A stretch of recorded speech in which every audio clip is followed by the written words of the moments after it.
So, I channeled some messages yesterday, and today I'm going to begin to decode them myself, although this is a process that can and should be done by others in the best way that I have in order to get it closer to its full crystallized form, because we received some ciphers. So this is going to be focusing only on the cipher portion. So what I've gotten is I've been using Pythagorean simple numerology just in my head, and so we had two major things, but I'd like to mention one thing first. And also, I'd like to give a shout out to Mera. She has a channel, and she made a video where she mused and talked about certain things that I had made in that video. And I haven't made all of the connections because, as she said in the video, I share some similar ideas about things and ways of processing information. I think we all may share these things. And that is that I get the information, and then after sitting on it for a time, usually unconsciously processing it, you could say that my soul is working on it, then the information becomes crystallized to me later, or it synthesized or distilled, the opposite of crystallized, I guess. But anyways, but she did make some points that I could chew on right away that I think tie into this video. So first, we have what I said in that channeled messages was that Trump is a Trojan horse. Okay, so we're going to play with that metaphor a little bit along the way, and I didn't numerologically decode that, although all of this is up to possible numerological decoding. And like I said, I'm using Pythagorean. There are other simples. This is the most simple, so I've been guided to it. And if you don't know, I'll give you a quick crash course. So basically, it's similar to what Tesla says. Everything is 369, but every number can be reduced to one digit that exists. So, and each letter of the alphabet, no matter which alphabet you use, we're using the English, is then assigned a number 1 through 9. So when Tesla said the secrets of the universe are 369, he also meant 12 and 15 and 18 and 21 because they're another 3. 1 plus 2 is 3. So I'm not going to give all these examples. I'm giving you the code, the formula right away, and then you can do this. I'm not going to spell out each letter for you. Then we got attached to Trump is a problem. Now, I didn't numerologically decode that, but that's possible. I think problem is 36, which is a 9. I could be wrong. I may forget that, but this is what I decoded. So what I took that as is that the problem was the next thing that was channeled, which was a problem because there was an equals there. And so the problem is Trump plus Biden equals servitude. Now, if you do the numerology of Trump, you find, I'll do this one for you, and then I'm not going to do any of the others. If you do the numerology of Trump, you find that it equals 25. T is 2, or the 20th letter. I'm just doing this the one time. It's very annoying, but I will do it. So T is 2. R is the 18th letter, or 9. Now we have 11, which simplifies to 2. I like to, in my head, simplify it every time that I move forward. And also, I don't even count the 9s because they're just like a 0. They're silent. Because 9 plus anything is the other number, is anything. The anything of that, it's the x. 9 plus x equals x in this numerological formula. So we have 2 plus 9 plus 3, STU. S is a 1, T is a 2, 3 is a U, which is the 21st letter. So now we have 2 plus 3 equals 5. Then plus M is the 4th or the 13th letter. 1 plus 3 equals 4. M is 4. See, it's hard when I explain all this shit to keep all these numbers in my head. So we have T, R, U, M, P. Anyways, it equals 25, right? 2 plus 9 is 11. 9 plus 3, or 11 plus 3 is 14. 14 plus 4 is 18. 18 plus 7, which is P, equals 25. So we have 25 plus Biden equals servitude. Then we're going to Biden. It also equals 25, okay? Which is interesting. And they start with the same thing. B and T are both 2s. R and I are both 9s. Okay? And R and I are the only 9s in the entire alphabet. 9 and 18. Because Z is the 8th of the schema. The 26th letter. There's no 27th, which would complete with a final 9. So, now we have 25 plus 25 equals servitude. So first, before we add up the 25 and 25, which simplify to 7 plus 7, 2 plus 5, 2 plus 5, 7 plus 7, but you can keep it either way and simplify at the end. You can simplify however you want. Then we go to servitude. S is 1, E is 5, that's 6, plus R is silent, plus V is 4, now we have 1, plus I is silent, plus T is 2, now we have 3, plus U is 3 again, so we have 6, plus D is 4, which is a 1, 6 plus 4 is 10, that's a 1, plus E is 5, which is 6. So we have 7 plus 7 equals 6, right? 7 plus 7 is 14, so we get a 5. 1 plus 4 is 5, so we have 5 equals 6, which is not a good, it's not the problem, because it doesn't mathematically solve. 5, it's like the Orwellian thing, 2 plus 2 equals 5. That's not gonna work. So what we do here is, and I had this intuition while I was making the actual channeled messages, what we do here is now we make the plus into letters, okay? So now we have 25 plus 25 equals 6, okay?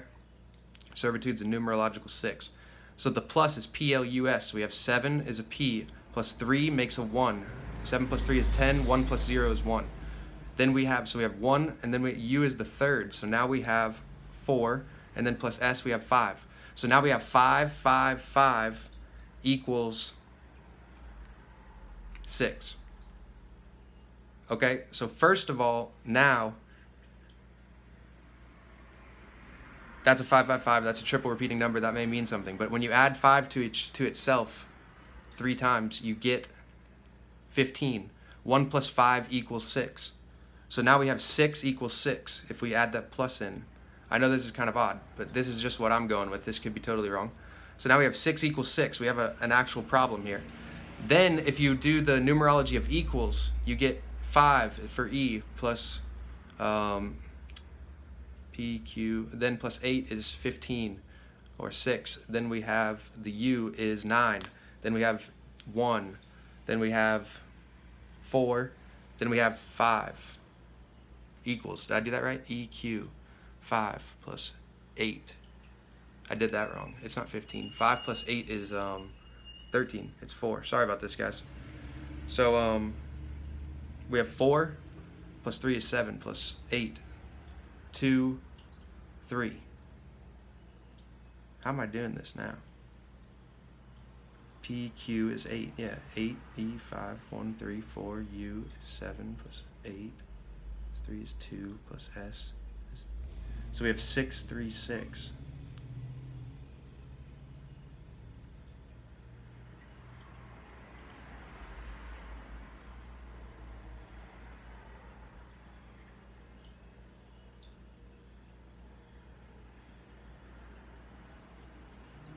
Six plus 3 is 9. Plus 6 is 6.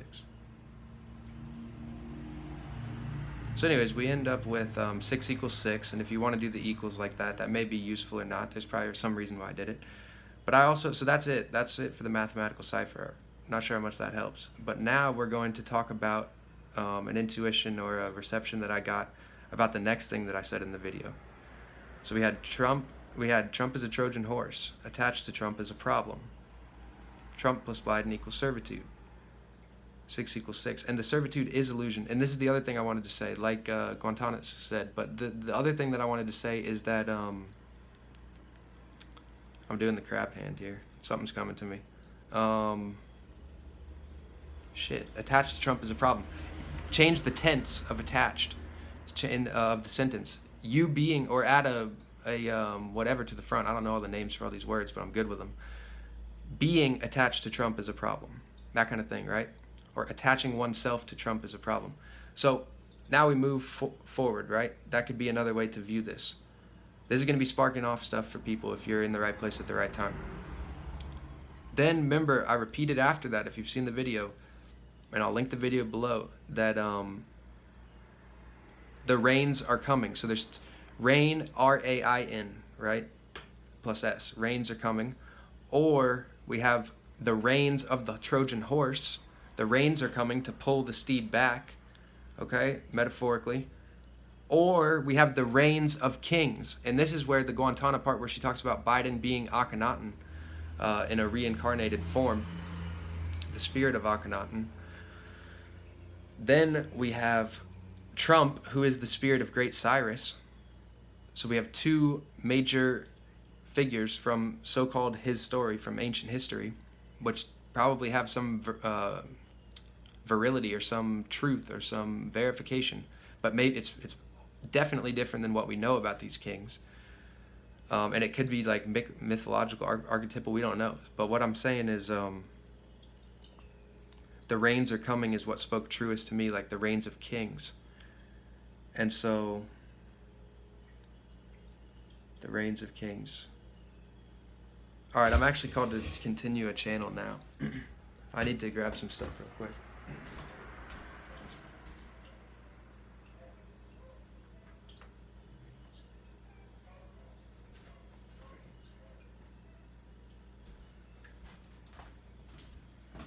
The rains are coming. The rains are coming. The rains are coming. All right, so enough of this analytical shit, enough left brain. It was just 11:11 when I sat back down. All right, what we got to do now is receive some messages. The reign of two kings. We're right into it. You could almost call them brothers. One sits aloft, the other on high. That's pretty interesting. One sits aloft, the other on high. Both ever hoping to remain dry.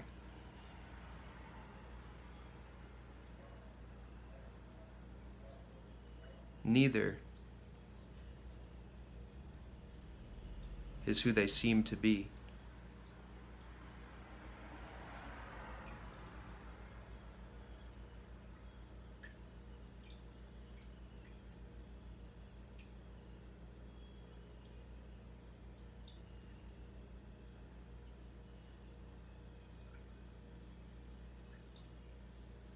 Fall not into either of their trap.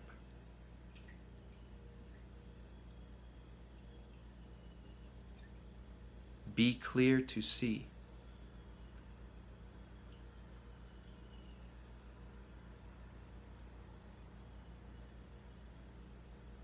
You will know the truth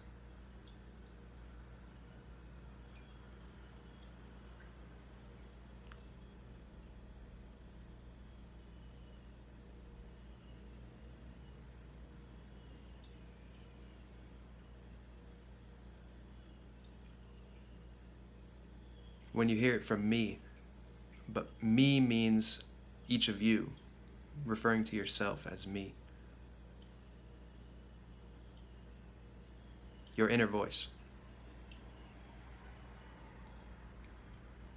You must not fall into the illusions of the world. That's kind of me synthesizing. That's not something they exactly said. I feel like opening my eyes would be a helpful cue to the audience when I'm channeling or when I'm adding some commentary. That last sentence was commentary. Before that was coming to me.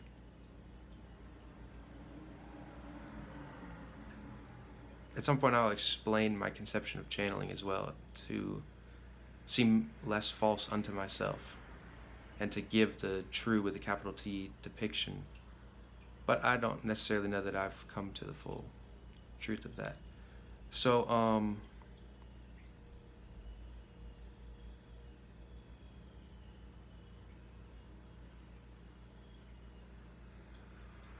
that's the one interesting thing. This is fully me now. This is fully commentary. That's the one interesting thing about making these videos is what I spoke about earlier. Like, it feels almost like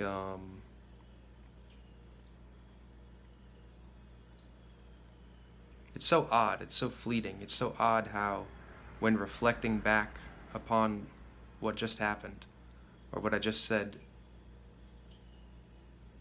it almost seems like why does it only become good later? Like, why, you know what I mean? Why can't we figure it out now? So I think the whole purpose of becoming enlightened or mystical or clearing the vessel, clearing the mind as well, clearing the mind body to be an open channel to the spirit. I think the whole fun in that is that you get to have the nirvanas when you, like, without even the words. Whereas in this current state of my evolution and involution, I get the nirvanas later. So I'm not sad. I'm not left with like a bad residue after that channel. It's just like, come on, man. The child in me's like, tell me the secret. Tell me the secret. But everything in time. And yeah, we got to keep working. So there's some world channeled messages. Let's hop in and see if there's any other messages to channel.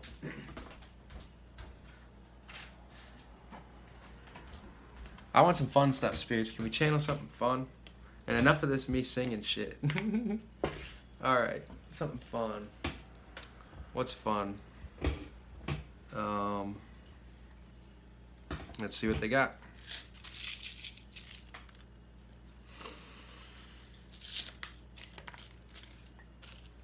Palo Santo, I've actually got some.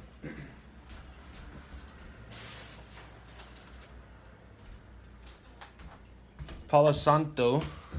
I like to get the skinnier sticks of these because they just burn so much easier. You gotta light these guys like a bunch of times. So here's Palo Santo. It means saint wood or something like that, holy wood from South America. Once you get it going, I like to let it burn for a little bit. But anyways, this has an amazing aroma. Just dry, it retains its aroma forever, basically. But the incense of it is beautiful as well. And then you let it go out. And then you swirl it around a little bit, get some air on the tip.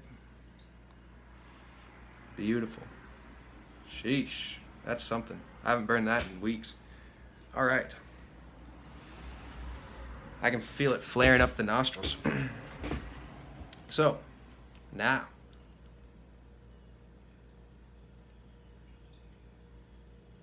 I'm hearing Amanda. This is going to be direct channeled messages. So this is like a soul family fucking mixed bag here. This is world plus direct messages. Amanda. Go to the north literally. Travel where your heart has been calling you.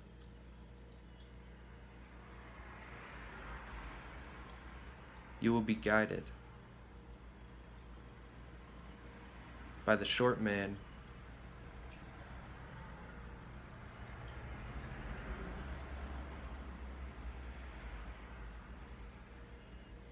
with the reddish beard.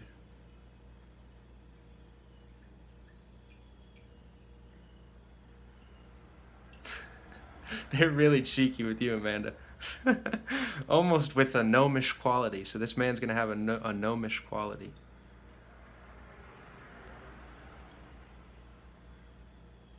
This is part of your journey.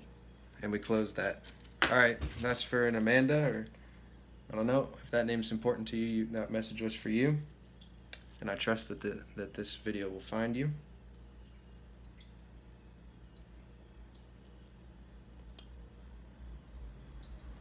Okay. Now we have a Curtis we've got a Curtis or a Creole. Curtis Creole. It could be from Louisiana. Curtis. Courteous. Curtius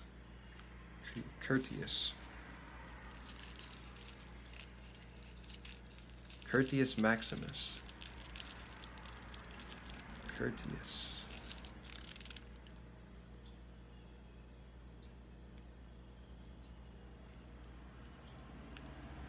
Curtis. Curtail your drinking. Sucks for you, my brother. Oh, man. Okay. Curtis, curtail your drinking. You've fallen into the pit. Curtis, curtail your drinking. You've fallen into the pit. It's like molasses.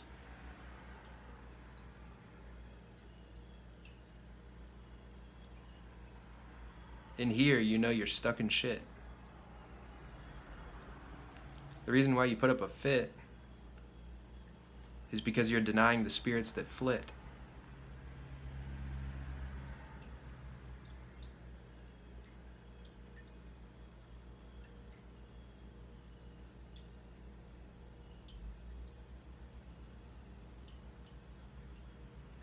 The spirits that call you, these spirits appall you. Because you see them not as your brethren,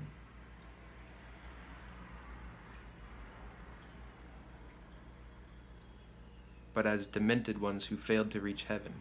Ooh, dark and beautiful. Dark to light.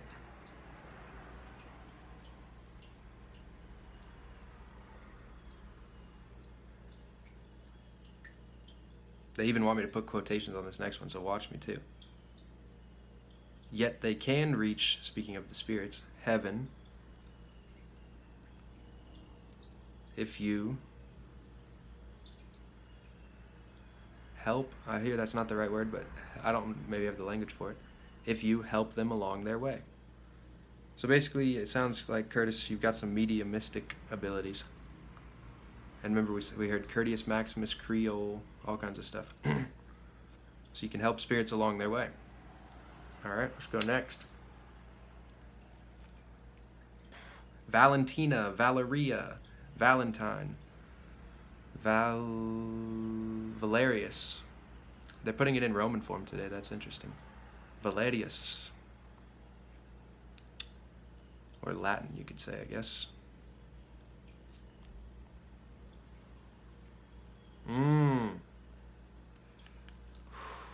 There's a lesser demon called, oh, I may have just pissed him off. I don't know if he's a lesser demon. There's a demon named Valeras. No, it's not. It's Valefor. Maybe Valeras is another one. Valentine. Valefor. He's the demon of keeping honor among thieves.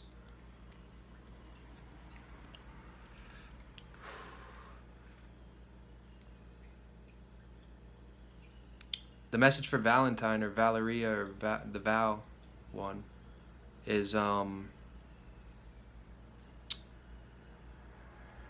you think you're stealing others' hearts, which is apropos of the name, yet you are only diffusing or separating your own.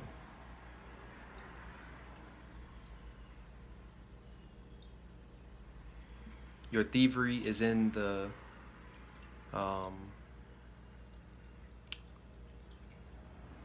your thievery is of innocence. So it's some kind of playboy or playgirl or whatever you call that, succubus, incubus action going on here, and your spiritual team wants you to stop.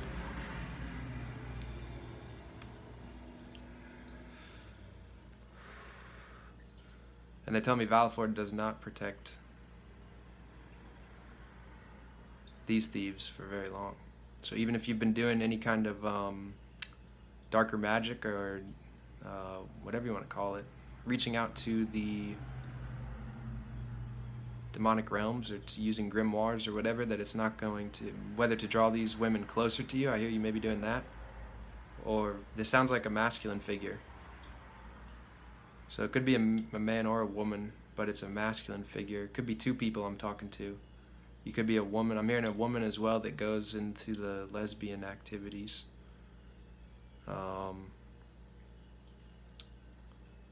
You could be one of you's casting spells to attract them to you, but basically your wick is running low. And you will receive the opposite end of the thing that you will receive, the contrast, the duality of what you seek. So they're telling me this: you have a strong wave amplitude, right? So wave amplitude is think of the path of the sun. Actually, I keep this in my wallet all the time. I'll show you. I pulled it out because I was thinking about making a video. But look at this middle figure, right where it's cut. I don't know why it's cut like that. I think I tore it on accident. But you see that sine wave right there? This top is the Tropic of Cancer, where it says June 21st. Is that in screen? Tropic of Cancer is at the top. So that's 23.5 degrees north latitude. Latitude is flatitude, so the lines that run horizontally along the Earth. And this is the Tropic of Capricorn, 23. So what they're saying is like imagine this sine wave as the scale of morality, right? So your wave amplitude And the wave amplitude is how high the wave crests and peaks and troughs. So they're saying that you have a powerful wave amplitude, and then your morality is whether you're near the Tropic of Capricorn, hell, winter, descent, or you're near the Tropic of Cancer, the peak, the exaltation, or the highest point of the sun. So basically what's happening is you have a strong wave amplitude, so your seduction powers and your dark arts are working really well, efficaciously. The wave amplitude is strong, the vibration is strong, and magnetic, so it's like a dielectricity as well, because magnetism only pulses radially outwards. That's something they want me to share with you guys as well. So magnetism only pulses radially outwards, longitudinally, or like without a Hertzian wave. Magnetism does not have a Hertzian wave. It doesn't hurt. It continues. It doesn't decay. It continues in that pulse, in that line, right? And that takes a dielectric field of ether, which is black light, or dark matter, as the modern scientists call it, and black holes and all that stuff. So all that's dielectricity, and dielectricity is the field. And when dielectricity and magnetism, what would be the right word? You could say spar, or when they come against each other, that creates electricity. So anyways, you have a strong dielectricity, which is the attracting void that you're able to pull the light of others into. And that can be used for good or for evil. Right now, because we're in the dualistic plane of Earth, you're manifesting that in the darker aspect, which is the exploitative, or if you'd want to even take morality away, it's manipulative or exploitative with malintent, or with the intent to not raise the other person to their highest state as well, with the intention to, there's a demeaning and a manipulation and a control without positive end built into your magic that you are performing. And they're saying that you can have those same abilities while raising all tides, while helping people as well. So that this is like something that you're playing out, but that you can transmute to dark to light later in your life and as you move along. Because, and they want me to share this with everybody, this is a general message for everybody, that the wave amplitude, like that whole theory, that whole schema, that whole true science that I just explained to you, is the case in every aspect of this dualistic realm. And if the slingshot effect does not occur, so if you don't get slung from one polarity to the other in this life, then it will have to occur in the other lives. So that the middle way is a path where you don't let your amplitude go up or down. You just curb desire and go for asceticism in the middle. That's something, but that it's not to be exalted above the experiential power that you gain from going either way in the wave amplitude.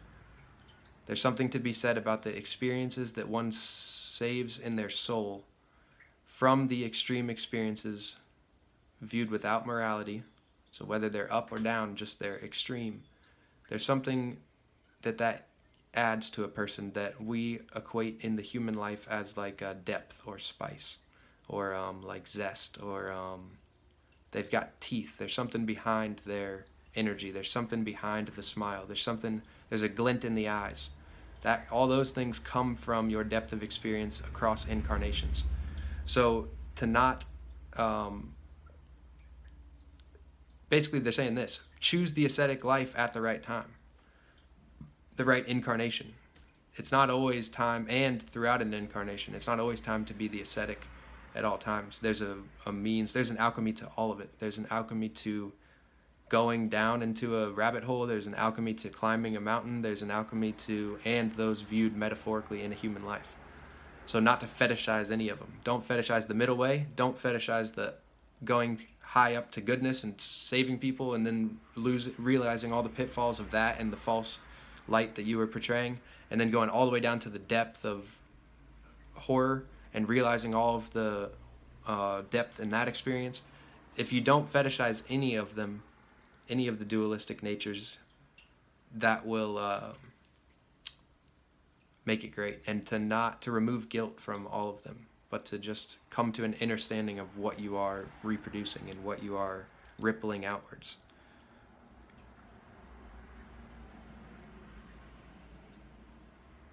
Because your magnetism, the radiation that you pulse out of your heart, the light that you send out, your masculine force, and you could say feminine. This is why it's tough. They're both, because the feminine's always in motion. Like magnetism means motion. Like Mary Magdalene, magnetism, magic. That is motion. So it's hard to say whether that's feminine or masculine. It's almost like there's two realms going on. Because like Mars is masculine and he's exerting all the time, so he's like exerting his will and pushing outwards and thrusting his spear and thrusting his penis and all that, which we equate to masculine. But then you also have the meditative masculine like Saturn, who's dielectric, who's black light in nature, closer to that form. Or maybe not even Saturn, but the creator. So the masculine is also like the black yin and yang Paisley. It's like they're both. They're both, maybe it's like the lower masculine and then the higher. Anyways, don't get lost in the light on that one either. Jeez, that sent me on a tizzy. Where am I now?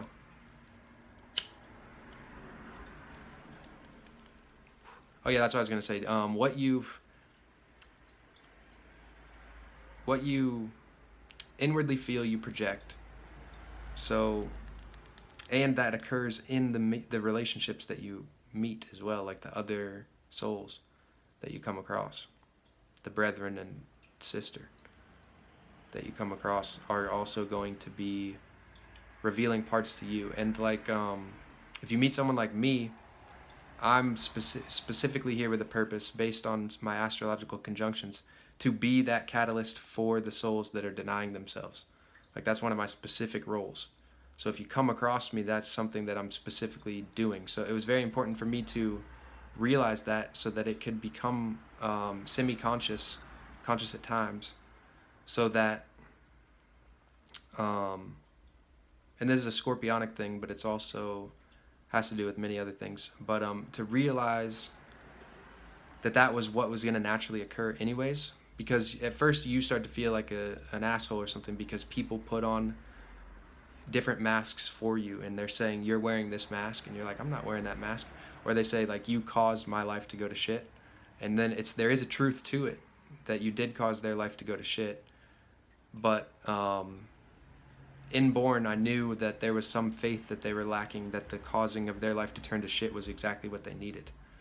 And I was also egoically hurt in the moment to not even recognize that higher spirit, to think that I was hurting their life and that I was a pestilence.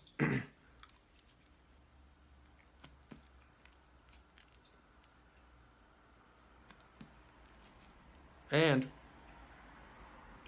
with this incarnation, to show you the darker emanation of the same phenomena, I could be the most extreme pestilence unto any human that I choose. So I could take it down into the darkest pit of depravity as well. That is what I was granted. So that's going to be the summation of this lesson, is that your strongest abilities or powers are usable in either morality. It's as if morality is a figment, in either up or down.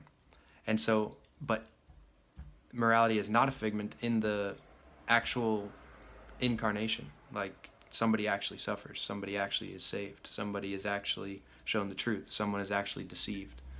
And so these things in the grand scale across all time and like in the eye of the meditative creator are but small pushes to the same eventuality, to the same discovery, but you can still surprise yourself and the creator about how you reach the eventualities, basically.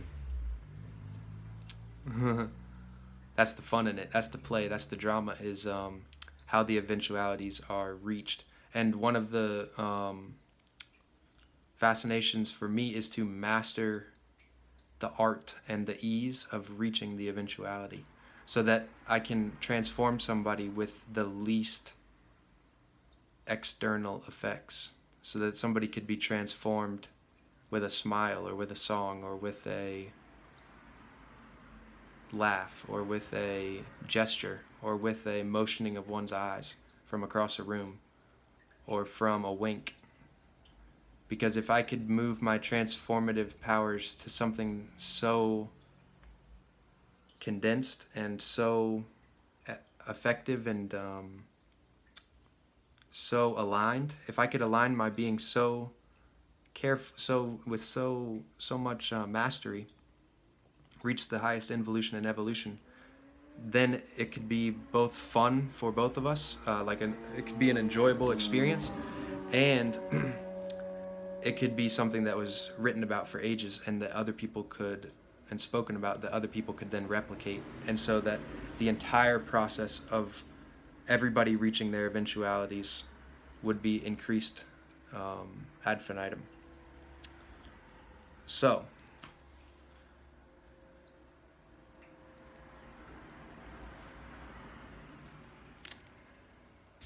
that will be it. Thank you for joining me on this journey.